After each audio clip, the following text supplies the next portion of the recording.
આજે તો આપણે રોજની જેમ થઈ ગયા રેડી, કેમ કે કામ જવાનું એટલે બધું કામ કરીને રેડી તો થવાનું જ હોય.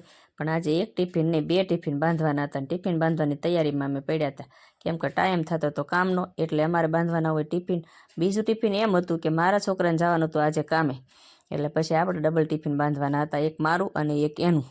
અને આ ખીચડી અમે વઘારી નાખી હતી, રાતની પડી હતી ને. આ બનાવી હતી રોટલી નાની નાની, એ મારા છોકરા માટે. આપણે તો મોટી રોટલી હાલે, કેમ કે એ અત્યારના છોકરાનો તમને ખબર ને ફેસિલિટીવાળું હોય, એટલે ફેસિલિટીવાળી રસોઈ બનાવી દેવી પડે.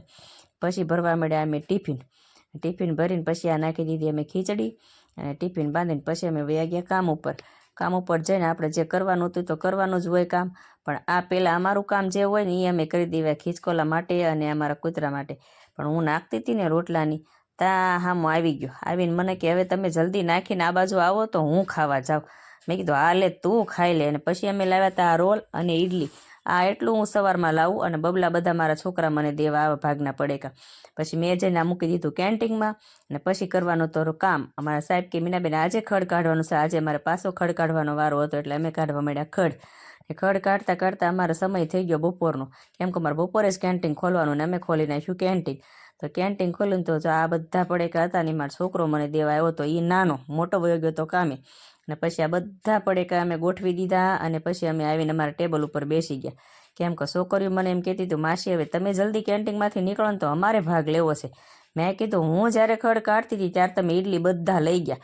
ઇડલી મારી થઈ ગઈ હતી ખાલી, ના હતા પડેકા, ના હતા સમોસા, ના હતા મારા રોલ. ઇડલી છોકરીઓ મારી લઈને વહી ગઈ હતી. પછી આપણે બેસી ગયા ટેબલ ઉપર, કેમ કે ત્યાં બેઠા બેઠા જ પૈસા લેવાના હોય.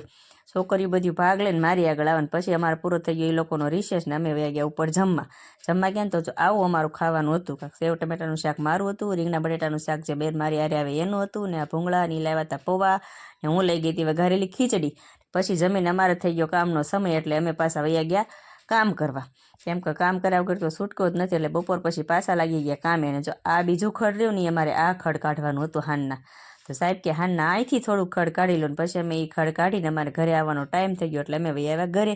ઘરે આવતા આવતા પછી અમારે યારે બેન હતા ને મને કહેતા હતા કાંઈ તમે થાકી નથી જતા. મેં તો હા ભાઈ થાકી જાવ છો ને. પછી હતા એના ગેટઅપમાં ઘરે આવી ગયા.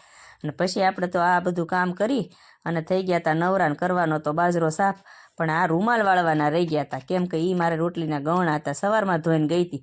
એટલે પછી આ મને કે તું આ પહેલાં કરી નાખ. એટલે મેં એ બધા ગવણા વાળી નાખ્યા, ને પછી લઈ લીધો બાજરો હાથમાં, કેમ કે અમારે દળાવવાનો તો બાજરો. એટલે બાજરો સાફ કરતાં કરતાં આ મને કે ઉતાવળ રાખજે દી હાથમી જશે. મેં તો હા હો એ વાત સાચી છે, એ કે રસોઈ બનાવવાનો ટાઈમ થઈ જશે. મેં તો હા. તો આજનો બ્લોગ આપણો જો આવો કાંઈક હતો, બાજરો સાફ કરીને દળાઈ આવ્યા. તો આવજો, બાય બાય, ટાટા, જય માતાજી.